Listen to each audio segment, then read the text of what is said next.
Olá, bom dia, boa tarde, boa noite, tudo bom? Tudo bem? Seja bem-vindo, seja bem-vinda aqui à nossa rádio Atitude Popular. A partir de agora, está começando o programa que é dos movimentos sociais do Ceará, o Democracia no Ar. A produção do programa, Esdras Gomes, a apresentação, Marina Valente, locução técnica comigo, Jonathan Neto, direção da rádio Atitude Popular, por conta do Souza Júnior. Hoje, 100 anos da Organização Internacional do Trabalho, a OIT, com o nosso convidado, que é o advogado trabalhista Clóvis Renato. Seja bem-vindo ao nosso programa, Clóvis. Comentários, é claro, do comandante maior das terras alencarinas. Radialista Antônio Ibiapino. Sou eu. Ok, vamos tocar o nosso programa direto para o minutinho pra gente já conversar aqui com o Clóvis Renato um pouquinho, Clóvis, para apresentar para o pessoal que nos acompanha o que é a OIT, né? Porque a gente tem ataque no direito trabalhista brasileiro e as pessoas mal sabem do nosso direito trabalhista, pelo visto, né? Pelo que se mostrou o cenário. Que dirá uma organização internacional de trabalho, né, que fiscalize, que olha aí as condições e as relações de trabalho ao redor do globo, né, ao redor do planeta. Então conta pra gente um pouquinho o que é a OIT. Primeiro, bom dia, boa tarde, boa noite a todos e todas. É uma satisfação para nós estarmos aqui. Eu sou o Clóvis e estou aqui nessa perspectiva.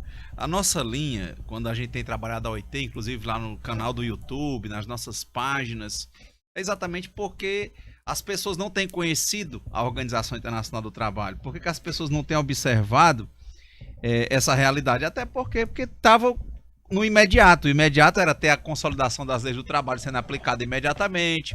Era uma legislação que estava sofrendo alterações paulatinas nesses mais de 80 anos de existência, mas não eram alterações drásticas, então era o imediato. E dentro dessa lógica, grande parte dessa consolidação das leis do trabalho foi, pode-se dizer, recepcionada pelo novo ordenamento constitucional de 88. Então as pessoas iam entre a CLT e a Constituição. Estava até falando com o companheiro aqui que é do movimento sindical desde os anos 70 para 80 e ele estava dizendo isso. Então era mais fácil, já que a CLT é de 1943, a Constituição é de 88. Grande parte dos artigos havia sido recepcionada com relação ao contrato individual de trabalho. Então, por que as pessoas iam olhar para um organismo internacional? Só que hoje, quando nós resolvemos, e estamos fazendo um vídeo diário também, trabalhando isso no nosso canal. A questão da OIT, eu tive a oportunidade de ser assessor técnico da Organização Internacional do Trabalho junto ao Movimento dos Trabalhadores, tanto na 107ª Conferência, em 2018, quanto agora no centenário da OIT, em 2019, em Genebra. E nesse momento, nós fomos observando isso. Em que se fiar? As pessoas se fiavam na questão da legislação do trabalho entre CLT, jurisprudência do Tribunal Superior do Trabalho sobre a própria CLT, basicamente algumas questões constitucionais, jurisprudência do Supremo Tribunal Federal com relação à Constituição, mas como fazer? Na hora que houve uma mudança na conjuntura de forças, uma mudança nas linhas, né, como diz a microfísica do poder, quando mudou, então quer dizer, ninguém consegue mais se fiar pela CLT, por quê? Porque ela foi alterada radicalmente em 2017 e de 2017 para cá ela tem sido recebido cada vez mais alterações profundas, de modo que todo o contrato de trabalho, que é alvo inclusive de uma fala nossa no próximo sábado e o censo da OIT na próxima sexta lá na Unifor, num encontro que vai ter sobre os 100 anos, quer dizer, ele tem recebido alterações drásticas. O que havia uma lógica de tuitividade, ou seja, de protetividade do contrato de trabalho, está sendo afetada. A proteção vinha antes, né, a gente tem que fazer um histórico do movimento sindical, ele era anarquista. Então ele não se alinhava ao Estado. Né? A partir do momento que nós tivemos a Revolução Russa de 17, aí havia uma disputa entre anarquistas e comunistas e houve um avanço na lógica, né, da participação dos trabalhadores com relação ao Estado. Não é isso? Então, a partir do momento que houve esse avanço, houve meio que sufocar essa outra linha e dentro do Estado as pessoas passaram a receber sua proteção. Então, havia essa conjuntura de forças lutando pelo poder no Estado e se fiavam dentro das leis estatais. Daí a própria CLT. Então, basicamente, a gente entender esse contexto. Então, havia um fortalecimento do movimento, depois esse movimento passa a participar do poder do Estado de certa forma, isso foi reconhecido na CLT pelo registro sindical, que já vem inclusive antes dela, nós temos esses direitos sociais desde a Constituição de 34, então a gente ficava se fiando sempre no interno. Não se percebia que os direitos internos do trabalho vinham de convenções e recomendações da Organização Internacional do Trabalho. Não se percebia que essa lógica de direitos transindividuais, essa lógica de pactos multilaterais, ou seja, foi a primeira vez que se pensou no mundo em que os estados deveriam fazer pactos e que todos os estados componentes daquela organização internacional deveriam cumprir ou se esforçar para cumprir aqueles pactos. Então foi a grande coisa da OIT. Ela foi criada pensando no final da Segunda Guerra, na Primeira Guerra Mundial, com o Tratado de Versalhes, tinha o artigo 427, que trazia os direitos do trabalho. Até então ninguém via isso. Até mesmo porque pouco tempo antes nós tínhamos o reconhecimento da escravidão. Então, a partir de 1919, cria-se a Organização Internacional do Trabalho, ou seja, ela é anterior à ONU, e lá traz essas questões. Com a Constituição da OIT e depois com a Declaração da Filadélfia, vem a ampliação dos direitos dos trabalhadores. E como sai-se de uma lógica que eram apenas pactos bilaterais, o que é isso? Era um estado com outro estado, era um país com outro país, ou um país com mais dois, com três, e o que acontece? Havia um tratamento diferenciado. O que se percebeu? Isso gerava, inclusive, uma dificuldade para o próprio mercado, porque como é que você ia atuar dentro de um espaço em que as leis e o custo do produto era um, e no outro era drasticamente diferente a forma de funcionamento do trabalho. Então, quando eles trazem essa lógica de consenso, a OIT é criada de forma tripartite. Tem representantes dos trabalhadores, dos governos e dos empregadores. Era uma lógica de melhoria das condições sociais de trabalho e da melhoria da produção. Com o diálogo, a intermediação disso por meio do governo, ou dos governos dos estados parte. Então, a partir do momento que você tinha isso, eles trouxeram, olha, é o seguinte, onde tiver estado membro da Organização Internacional do Trabalho, esse estado vai tentar se esforçar para cumprir esses direitos.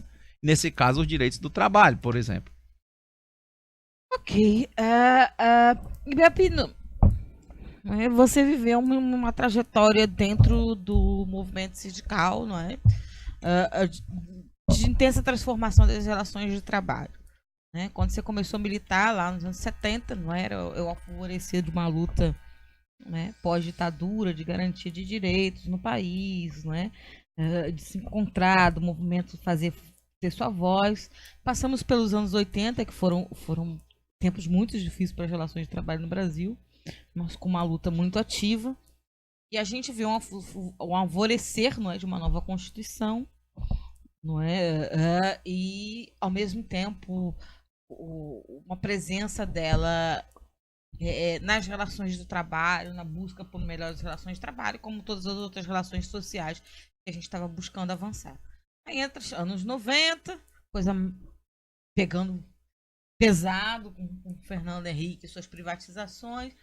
Depois a gente vê um alvorecer desses direitos trabalhistas, com a ascensão de um líder sindical, que foi o Lula, para o seu primeiro governo, né? E aí a gente já entra num outro patamar das coisas, embora não esteja tudo lindo, né? Ainda continua tendo de denúncia de trabalho escravo, uma série de outras questões. Mas eu acho que a OIT, ela desperta para o movimento sindical, porque eu mesmo, em pouco tempo de trabalho, quando eu comecei a trabalhar como assessora sindical até os dias atuais, eu percebi que ela passou a estar no vocabulário dos dirigentes sindicais como ela não estava antes.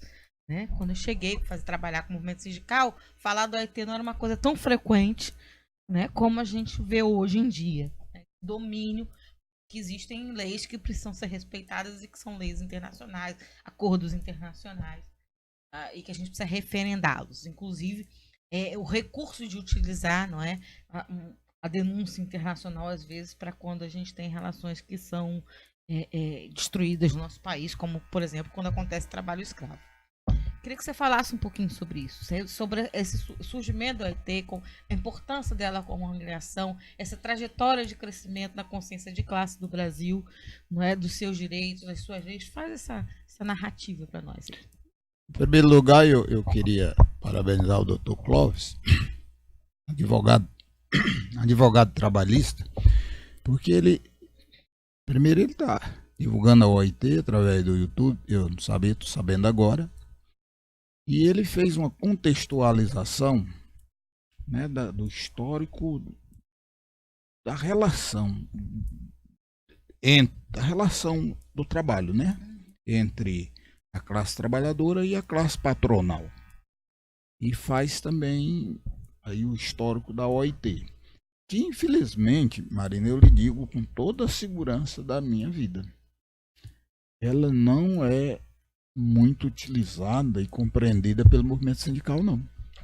Na década de 90, eu fiz uma denúncia contra uma empresa cearense, era a Finobrasa, Fiação Nordeste do Brasil, instalada aqui no Ceará. E essa empresa proibia a filiação dos trabalhadores, era expressamente proibida. Ocorre que aqui na nossa Constituição, por coincidência eu trouxe a Constituição, que tem sido estuprada pelo próprio Poder Judiciário brasileiro, diz que é livre a associação de todos os trabalhadores. Magrinha essa sua Constituição. Ela é magrinha, mas é larguinha. Aí cabe muitas letras. Que é minha gordinha. Tá, então, assim, eu fiz essa denúncia, detalhei com muitos detalhes, peguei provas e mandei para a OIT e nós condenamos a empresa. E essa empresa era ligada aí também à turma do Tarso Gereissati, o Nami Gereissati, que era o superintendente da Finobrasa, era uma empresa muito grande e muito poderosa. E quem está afirmando sou eu, se quiser vir em cima de mim, venha.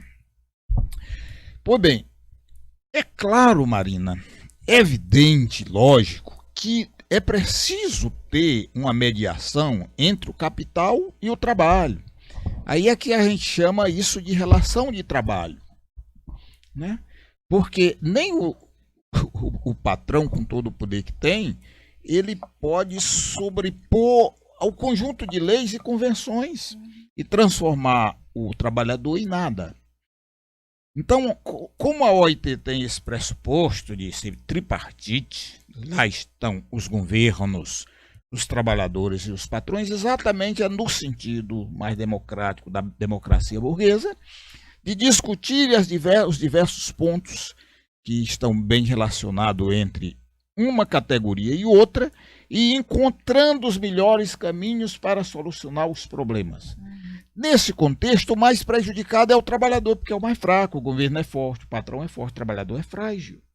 Então nós precisaríamos usar, eu já disse aqui faz uns 6 meses, conversando com alguns sindicalistas, companheiros, por que a gente não junta aí, não faz um levantamento de todas as agressões que estão sendo feitas aos direitos trabalhistas e manda para a OIT?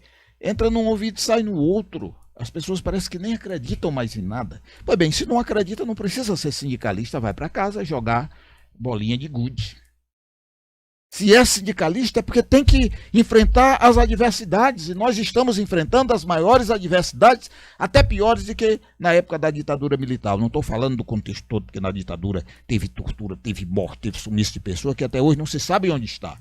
Mas do ponto de vista de atacar direitos, na ditadura militar, ninguém proibiu que o trabalhador se associasse, não, via governo.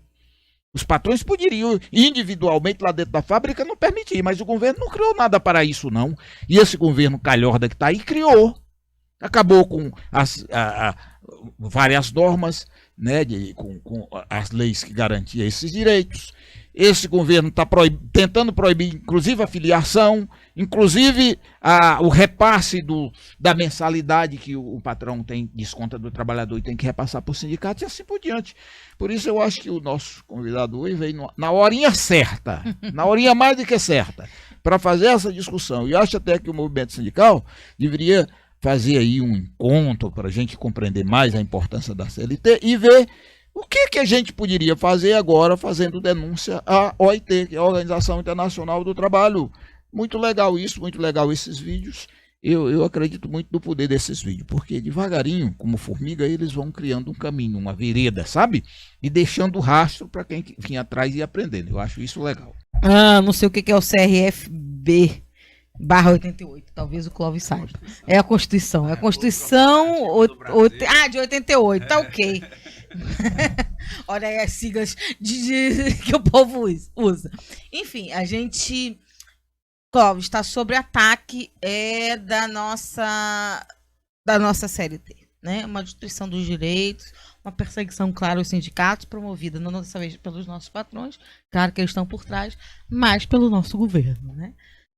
Como é que isso... Você foi lá, né, no encontro, está sendo comentado pelos advogados, como é que tá passando isso, a imagem internacional do Brasil, pós todos esses ataques básicos, até a liberdade nossa de sindicalização, né, de participar de entidades representativas dos trabalhadores, que está sendo promovida por esse governo aí. Aliás, não somente esse, começou lá com o Temer, né, então a gente tem que dar a conta também, né, do ponte para o passado, que foi aplicada sobre nós. Bom, tinha uma história antiga que dizia que quando a gente observa as crianças dentro de casa, ela vai pedir as coisas ao pai. E o pai, quando ele diz não, ele vai logo para quem? Ele vai para a mãe, né? Então, quando eu fiz o meu doutorado em direitos fundamentais ligados, por exemplo, à Constituição. Então, as pessoas estavam muito habituadas a essa questão de quando a CLT era alterada, ia haver a questão se era constitucional ou não. Tanto que o companheiro trouxe uma Constituição.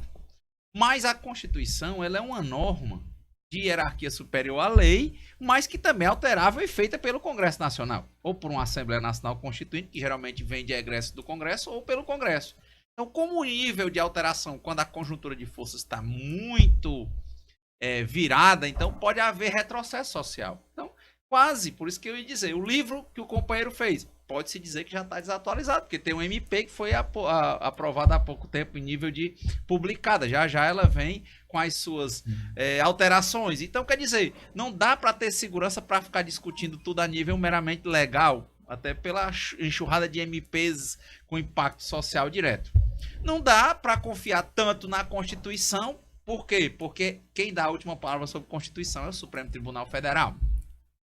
E, às vezes, ao invés de haver o sistema de freios e contrapresos, né, que é exatamente o controle de um poder pelo outro poder, às vezes há uma claudicância de um poder pelo outro. Então, a quem recorrer quando a conjuntura de forças do Estado vai muitas vezes contra a própria sociedade? Essa é que é a questão. Então, até o momento, eu sempre me utilizei da Constituição e pouco me utilizava de normas internacionais. É por isso que isso saía à baila. Agora, a partir do momento em que eu tenho possibilidade de alteração constitucional com muita facilidade, apesar da forma ser mais rígida, tem que ter 3/5 por 2/3, e lá em cada 2 turnos, né, como diz lá no artigo 60 da Constituição, para alterar, mas quando a conjuntura de força é muito diferente, muito distinta e está muito alinhada de um lado, para alterar é muito fácil. Então, é lógico que esse é o momento, por isso que nós passamos a apresentar a OIT. Ainda tivemos essa oportunidade de funcionar como assessor técnico dentro da Organização Internacional do Trabalho nessa representação. E estamos apresentando todo dia isso. Por quê? Porque agora para discutir como é que você altera a Constituição, a conjuntura agora para alterar a Constituição não está muito difícil, tá? Para alterar a lei não está muito difícil. Agora, para alterar uma norma internacional do trabalho, são 187 países, tem que haver uma discussão entre empregadores, trabalhadores e governos. Tem que haver uma análise de conjuntura mundial e tem que ver o que um país faz. E se ele baixar demais o custo nas costas dos trabalhadores, vai ter um impacto que pode gerar um dano moral coletivo, que é uma história de concorrência desleal mundial. Então, quer dizer, qual é o sistema que nós acreditamos hoje? Como eu disse, quando a gente bateu na casa da mãe, que era o nosso Congresso, que é a Constituição e que é a própria CLT e as demais normas trabalhistas, e ela não respondeu, a gente vai atrás do pai. Quando bate na casa do pai que ele diz não, a gente vai de quem? Atrás da mãe. Isso é uma historinha clássica. Então a gente batia nas normas infraconstitucionais, a gente segurava o quê? Com a Constituição. Mas quando a Constituição, ou quem dá a última palavra sobre a Constituição, não tem um viés tão social, a quem recorrer, por exemplo, no momento? Eu não vejo outro órgão, outro tipo de norma que não as normas internacionais de trabalho. São 190 convenções internacionais do trabalho até o momento. E como é que nós vamos apresentar isso? Como ter defesa? O Brasil, inclusive ano passado, entrou na lista suja dos 24 países descumpridores de norma da OIT, e esse ano novamente ele ingressou. Poderíamos ter feito denúncias melhores? Poderíamos. Poderíamos ter tocado em mais pontos de descumprimento? Poderíamos. Mas como foi falado, quem é que está observando isso? Eu acho que a nível nacional, pouquíssimas pessoas. Eu só estou conhecendo eu. de estar trabalhando isso, de estar apresentando isso. Eu digo assim, ostensivamente, todo dia a gente está colocando vídeo, está pensando, está lendo, está discutindo os temas. A gente está vendo, por exemplo, o que é o trabalho no futuro a nível internacional. Ninguém está valorizando a Declaração dos 100 anos que nós participamos ativamente nessa construção, um documento feito em 3 mãos por 187 países. Ele foi idealizado em 2013 e conseguiu ser concluído dentro da conferência de 2019. E em setembro, que a gente fez isso em junho, quando foi em setembro, foi referendado pela Assembleia Geral das Nações Unidas. São 193 países. Há uma possibilidade de criação de um tribunal internacional para as questões do trabalho. Mas quem está discutindo isso novamente? Estão recebendo o não da mãe e estão continuando pedindo a mãe. Igual a história que tinha um humorista aqui no Ceará que ele falava, né? Diz que o menino chegou pro pai e pediu, né, que ele ia ganhar no dia das... O pai perguntou o que ele queria ganhar no dia das crianças, ele disse que queria ganhar um revólver. Aí o pai passou 1 hora explicando a ele que a arma era uma coisa negativa e tal, e o menino só calado. Quando terminou, ele disse: e aí, o que você vai querer dia das crianças? O menino disse, ficou calado. Ele disse: sim, o que você diz do que eu falei? Ele disse: o senhor vai me dar ou não vai me dar o meu revólver? Quer dizer, a gente está na mesma situação. A gente está recebendo não do Congresso, a gente não está com a conjuntura de forças devidamente alinhada e está batendo só em normas e órgãos que não estão garantindo, estão sempre dizendo não. E quem é que está querendo dar um passo acima? Quando a gente tem problemas maiores, a gente procura o quê? Armamentos maiores. Mas isso não está sendo observado. São 190 convenções. Nós estamos começando a fazer gratuito, né? Nós temos os cursos e tudo, mas internamente nós estamos fazendo publicamente vídeos diários discutindo isso. Nós temos um vídeo aí, por exemplo, em que nós estamos fazendo a leitura comentada de toda a Declaração dos 100 anos. Ele já saiu a primeira e a segunda parte, acredito que essa semana a gente já conclua. Então, a gente está colocando material, tem todo dia vídeos pequenos e 2 vídeos longos por semana para a gente refletir. A gente vai lendo a norma, até a pessoa coloca, a gente coloca, transcreve, pensa, reflete, para a gente dizer aonde buscar. Então, lá tem o Comitê de Liberdades Sindicais, você tem o Comitê de Aplicação de Normas, mas não está sendo isso vislumbrado. A questão é essa. Nós estávamos batendo na porta da mãe, a mãe Constituição, a mãe estava dizendo sim.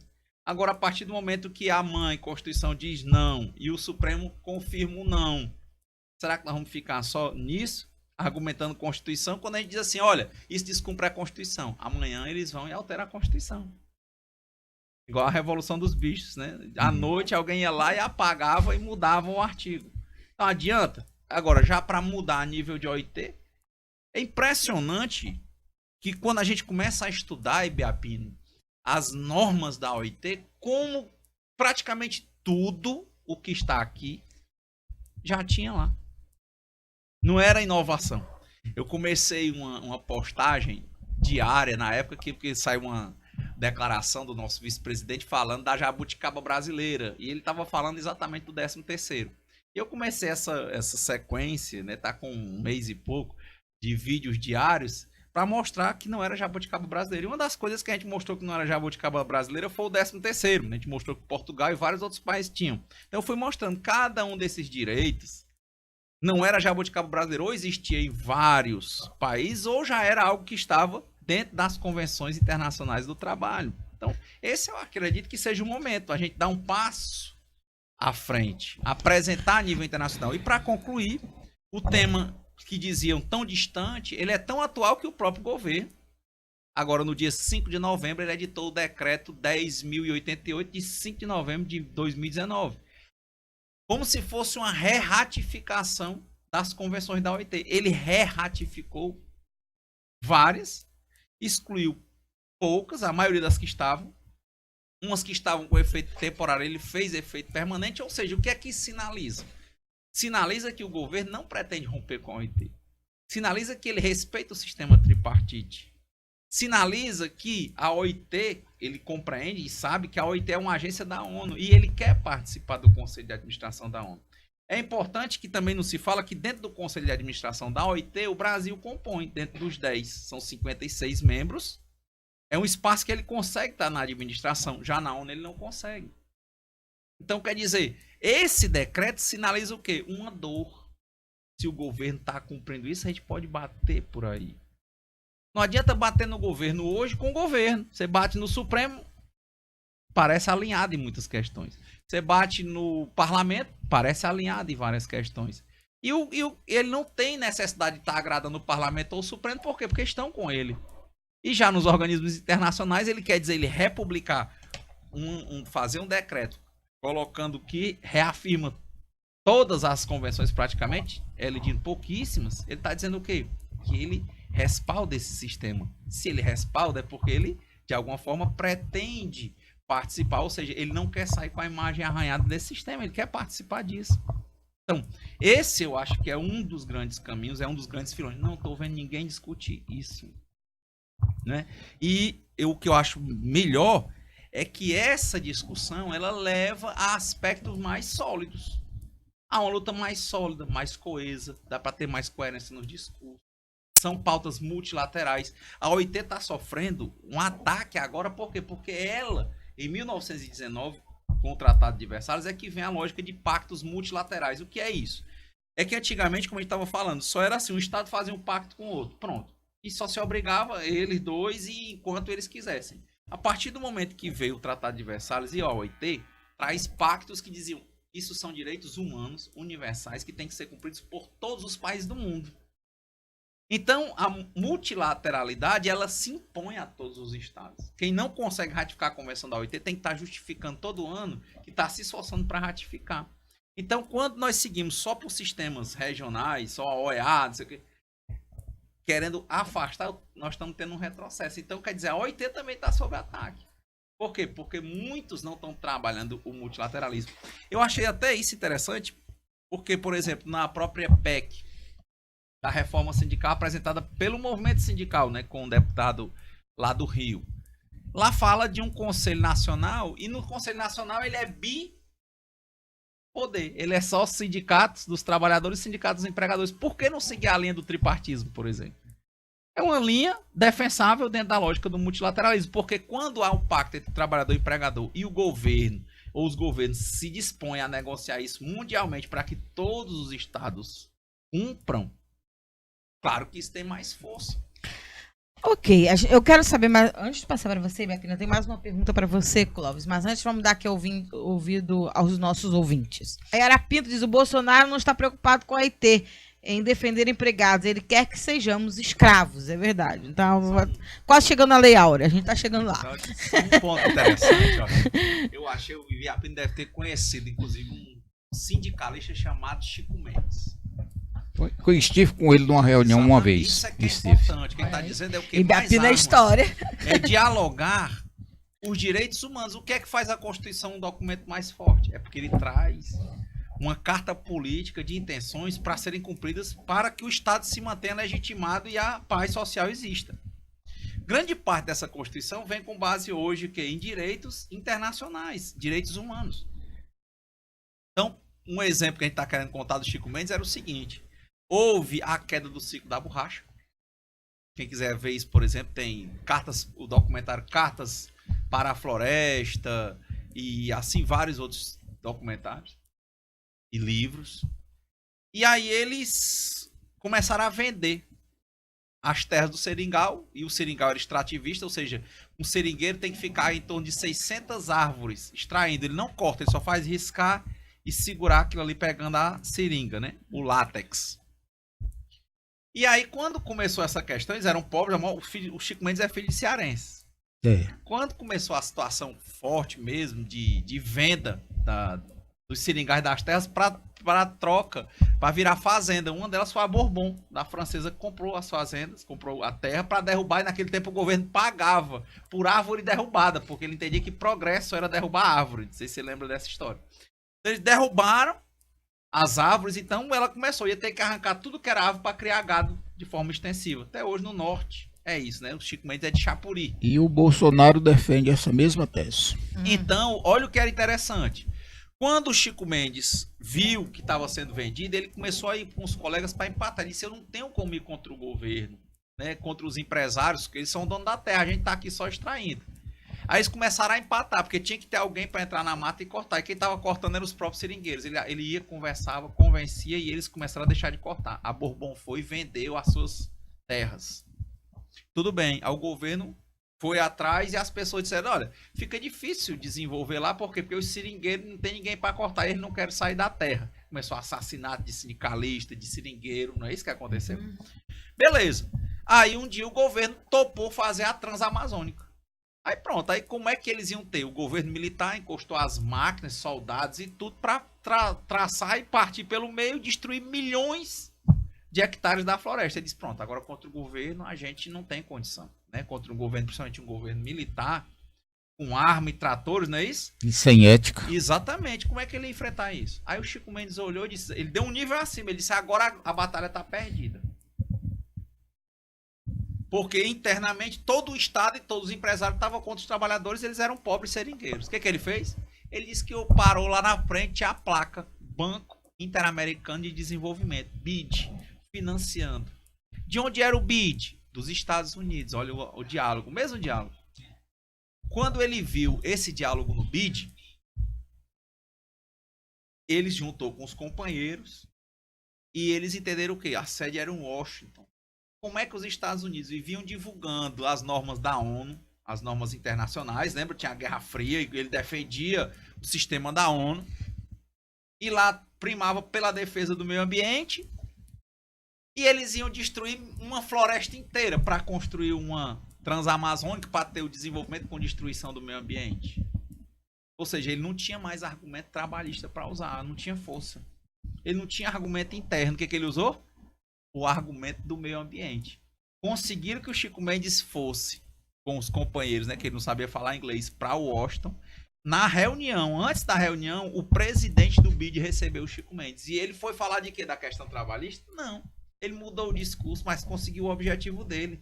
Ele mudou o discurso e disse o quê? Que o país ia destruir uma floresta inteira. E os Estados Unidos e o mundo que estava falando, que defendia por convenções internacionais, tratados internacionais sobre direitos humanos, defendia o quê? O meio ambiente estava financiando a destruição de uma floresta. E ainda levava a reboque as pessoas. Clóvis, eu queria, porque a gente já está bem adiantado no programa, mas eu queria justamente fazer essa pergunta para você. Porque o Brasil entra na lista negra, não é, da OIT, pela segunda vez. A lista suja. É suja. Negro sou eu. Bom e cheiroso. E a gente vê que existem algumas sanções internacionais acontecendo, inclusive, para além disso, né, com essas relações econômicas e empresariais. Mas o que isso realmente está afetando e mexendo com o governo? Porque a sensação que a gente tem quando a gente recorre a órgãos internacionais fica a mesma coisa, né? A gente sente muito, porque a ONU é muito isso, né? A gente recorre à ONU e fica e não sai do lugar e a coisa não vai muito além, né? Até porque a ONU tem interesses, questões políticas relacionadas a ela. E na OIT, como é que isso fica? Como é que isso volta para o governo e tem realmente uma ação que seja efetiva para que mobilize o governo brasileiro, sendo esse governo que a gente se encontra? Esse era o fim da história do Chico Mendes. Porque na hora que ele conseguiu, ele saiu aonde? No New York Times. O Banco Interamericano de Desenvolvimento cortou o repasse e, consequentemente, a Transamazônica deixou de existir. Então, o impacto é o quê? Vem com dinheiro, com bloqueios brancos. Vem com o interesse que o Estado tem e a necessidade dele participar internacionalmente, por exemplo. Então, se ele não tiver em diálogo internacional, ele não consegue. Então, pelo contrário, é muito mais rápido quando você recebe qualquer arranjo, quando você bate no canto certo a nível internacional, no Estado local, é muito mais rápido o tipo de resposta. Aí pronto, cortaram. O que aconteceu? O ministro desce para criar a primeira reserva extrativista. Pois era o Jader Barbalho como ministro, desce e cria Chapuri como uma reserva ambiental. Hoje já tem a reserva Chico Mendes depois da morte do Chico. Tem. Mas ele conseguiu, ele bateu, ele mudou o argumento, mudou de patamar e bateu no canto certo rapidamente. Criou reserva ambiental, depois na Constituição de 88 vem reserva extrativista. Houve ampliação disso e ele usou outro direito, outro argumento e outra instituição para defender o direito e conseguiu. Né? O que a gente vê? Na hora que. Será que a gente está batendo no canto certo? Como já foi falado. Quem é que está olhando para a OIT? Qual foi o nível? Já leram o nível de argumentação? O que é que foi apresentado? Nós tínhamos vários pontos para bater, não bateram em todos. Por que não? Fica a dúvida, fica a questão. Mas o governo, ele sinalizou, por exemplo, que não estava nem aí para a OIT? Como é isso? Há quanto tempo você vê sair norma geral do governo federal tratando sobre Tratado Internacional da OIT. Não saiu, ele saiu agora com o tratado, fazendo o que? Querendo mostrar para o mundo que ele reafirma, ele trouxe mais de 80 convenções ratificando. Teve efeito? Teve, porque se não tivesse ele não estava nem aí, não é verdade? Ele marcou internacionalmente, porque disse que não estava havendo tripartismo aqui no Brasil. Marcou, tem norma, chamou inclusive as centrais, não é isso? Para ter uma reunião para criar uma resposta para a OIT. Ou seja, tudo que foi tirado em junho, o governo começou a tirar ações. Só não vê quem não quer. Só não vê quem não quer. As ações, as respostas estão sendo muito mais rápidas, impressionantemente. Veja quantas atitudes o governo, depois que entrou na lista suja, tomou internamente, que vai ser depois o quê? Fundamentações no processo diplomático internacional para mostrar o quê? Que ele está cumprindo o que a OIT pediu. Tem reunião marcada, foi criado esse conselho por norma do governo. O governo mandou os representantes, ele financia a ida dos representantes para a OIT, agora baixou um decreto com isso, e olhe lá se ele não quiser discutir a Convenção 87 a nível de só de mostrar para o mundo que está havendo um cumprimento. Cabe a nós o papel de conhecermos bem a dor, conhecermos bem as normas, batermos no canto certo, por quê? Porque a resposta é muito próxima. Como é que uma coisa que aconteceu em junho, o governo já tomou tantas atitudes com relação à OIT? Ah, não tá perfeito, mas quem é que vai dizer isso para a OIT? Só quem tiver capacitado para dizer. Mas eu tô vendo muito resultado. Exemplo, Chico Mendes. Ok. Em Biapina, eu queria seus comentários e suas considerações finais, tudo junto e misturado, porque a gente já bateu às 11 horas. Junto e misturado. E assim, em primeiro lugar, eu achei muito interessante, talvez o Dr. Clóvis seja professor também, porque é muito didático e dá conta as historinhas inspiradas em mim. Eu gosto de contar história porque as pessoas entendem. A linguagem mais acadêmica é mais difícil as pessoas entenderem. E quero fazer aqui um desafio, se for possível ele concordar, eu me responsabilizaria de juntar aí os companheiros do movimento sindical, movimento social, e a gente fazer um seminário sobre essa questão, mais precisamente discutindo o último documento da OIT e algumas declarações importantes e tal, e alguns caminhos que a gente possa aqui junto traçar para dialogar com a OIT, porque esse governo eu não confio muito não, porque ele é sem vergonha, é desavergonhado. Nós não podemos confiar em gente desavergonhada. Ele entra na lista suja, ele é como esses maridos vagabundos, açoita a mulher e depois lá na justiça ele parece a pessoa mais carinhosa do mundo. Eu acho que ele está fazendo isso. Eu estou numa lista suja, vou inventar aqui que vou ratificar e tal. Só que ele entra, de um jeito ou do outro, ele entra numa arapuca. Porque se ele traz aqui o entendimento de que tem que andar em consonância com as normas da CLT, ou ele compra ou ele se desmoraliza. E nós é que temos, como disse o Dr. Clóvis, que conhecemos, os que conhecem, porque também eu não conheço, eu conheço empiricamente, né? Se está ratificando, vamos ver se está cumprindo ou não, e eu acho que a gente estando junto faz a pressão maior, isso é muito importante. Então, essa aí, minha querida Marina e queridos ouvintes, é um desafio que eu faço. Acho que a fala dele foi muito importante e está dando uma contribuição muito importante, porque nós temos diversas emissoras, diversos sites que retransmitem esse programa, e depois daqui eu acho que a gente poderia discutir um pouquinho se é possível ou não fazer aí um seminário, uma mesa redonda, 2, para a gente ir apurando todas essas questões. Sobre a questão do Chico Mendes, Marina, eu nunca me tornei amigo dele não. No congresso da CUT, ele era o presidente do Sindicato dos Trabalhadores Rurais de Chapuri. E ele era do PT, e ele participava de um grupo que eu também participava dentro do PT, na época chamada PRC, Partido Revolucionário Comunista. E lá na congresso da CUT, eu acho que foi no Rio de Janeiro, foi São Paulo, esse grupo todinho se reuniu e eu participei com ele. Mas ele era uma pessoa tão comum, ele não tinha morrido, se tornou muito conhecido depois da morte, né? Ele estava lá com qualquer um comum, eu também era o presidente do sindicato daqui, né? A gente era gente muito comum. Mas assim, essa história que o Dr. Clóvis conta é de muito significado. Veja bem, uma pessoa tão simples, tão estratégico, quando ele viu o BID financiando e a farsa dos Estados Unidos, que é a favor de direitos humanos, que é a favor de democracia, que é a favor do meio ambiente, e os Estados Unidos, né, contribuindo para destruir uma das maiores e mais importantes florestas do nosso país, sobre o tacão de um governo vagabundo, criminoso, que foi o governo militar de 64 até 85. De modo que é isso que eu sempre digo, é preciso a gente confiar na gente mesmo, é preciso a gente ser paciente, tá batendo sempre ali com foco, porque quando a gente tem isso, a gente consegue. Eu sei que não é fácil você enfrentar o poder brutal do capitalismo. Até para entender é difícil o tamanho desse poder, imagine para você enfrentar. Mas é preciso ter disciplina, é preciso lutar bastante. E hoje, precisamente hoje, quando esse capitalismo começa a destruir as relações do trabalho, começa a destruir o emprego formal, começa a destruir a vida, começa a destruir o meio ambiente, começa a destruir organizações que ele mesmo contribuiu, não é, para fazer a intermediação entre muitos conflitos. Se nós não reagirmos, nós vamos perder em aproximadamente 10 anos tudo que os comunistas, os socialistas, os anarquistas e os lutadores do povo conseguiram ao longo de 200 anos. É preciso estar alerta. Ok, a gente tem a Yara Pinto dizendo um abraço a todos vocês da mesa.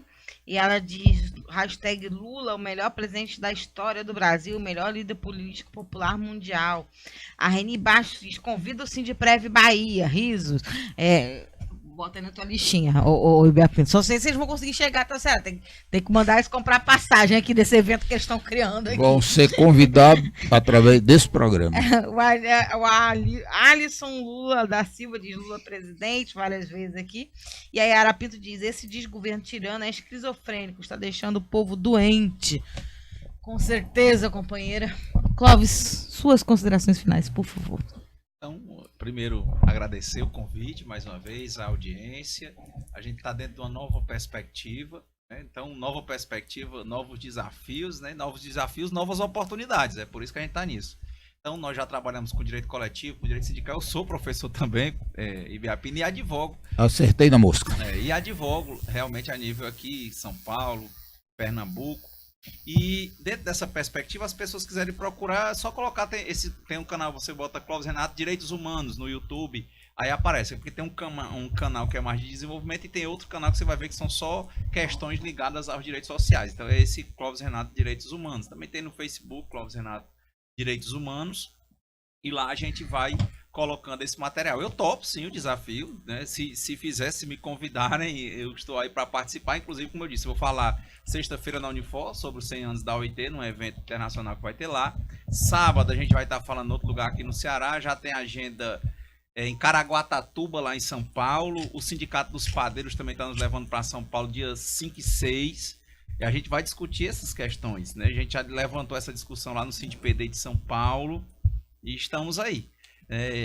Exatamente para apresentar. Todo dia eu coloco um videozinho, a gente está fazendo isso, né? Como falou, 2 vídeos longos para as pessoas que têm interesse em aprofundar, e a gente coloca alguns passos, né, em 1 minuto, 2 minutos sobre essas normas, né? Então acho que ler a declaração dos 100 anos, refletir sobre ela e pensar em como agir, e que o governo toma isso como algo importante, ou seja, é um ponto de dor e a gente pode aprofundar essa dor, pode amenizar essa dor. Cabe a nós, a gente está vendo que ele sinaliza para isso. É diferente quando o governo simplesmente ignora, mas ele não está ignorando, ele está tomando atitudes, como foi bem falado no exemplo. Quando o marido bate na mulher, né, ele comete essa atrocidade, chega lá no judiciário, ele se comporta como um santo. Por quê? Tem juiz que fica com pena do canalha. Mas por que ele faz isso? Porque ele tem medo.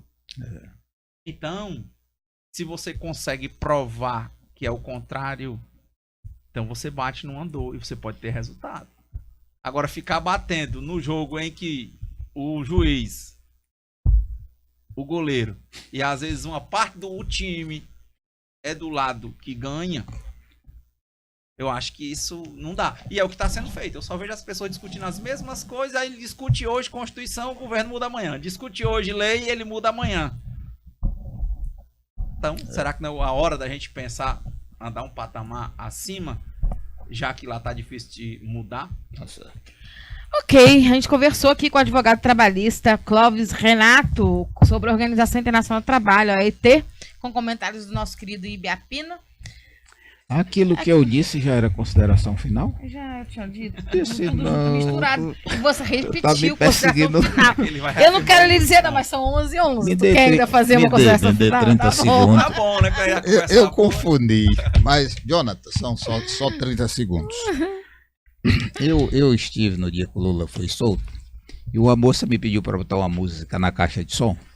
E o nome dela era Fernanda Fialho. E tinha uma outra moça, eu anotei, mas não encontrei o papel hoje, chamava, não sei se Renata Góes, acho que são suas conhecidas.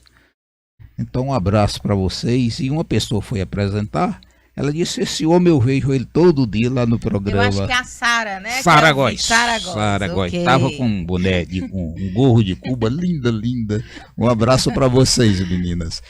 A segunda coisa, militares da Bolívia. A maioria de vocês são filhos de cocalheiros, de obreiros, de trabalhadores do comércio, da indústria têxtil. Sei que entre vocês tem muitos homens dignos, mas sei que grande parte de vocês são verdadeiros vagabundos. Vocês não conhecem a história de vocês. Vocês não conhecem a história dos libertadores da América e vocês estão atirando nos compatriotas de vocês. Vocês vão aparecer na história como vermes, como sujeitos nojentos que contribuíram para os empresários que tanto humilharam os antepassados de vocês, empresários da Bolívia, do Brasil e dos Estados Unidos. E seu Tasso Gereissati, saiba que hoje é o dia do aparelho sanitário. Por que esse dia de aparelho sanitário? Por que um aparelho sanitário tem que ter um dia? Isso simbolicamente significa saneamento básico. Você, canalha, você, na hora que vendeu a Teleceará, um irmão seu comprou. Você precisa comprar também a Cagesse, porque aí você vai ficar cada vez mais rico.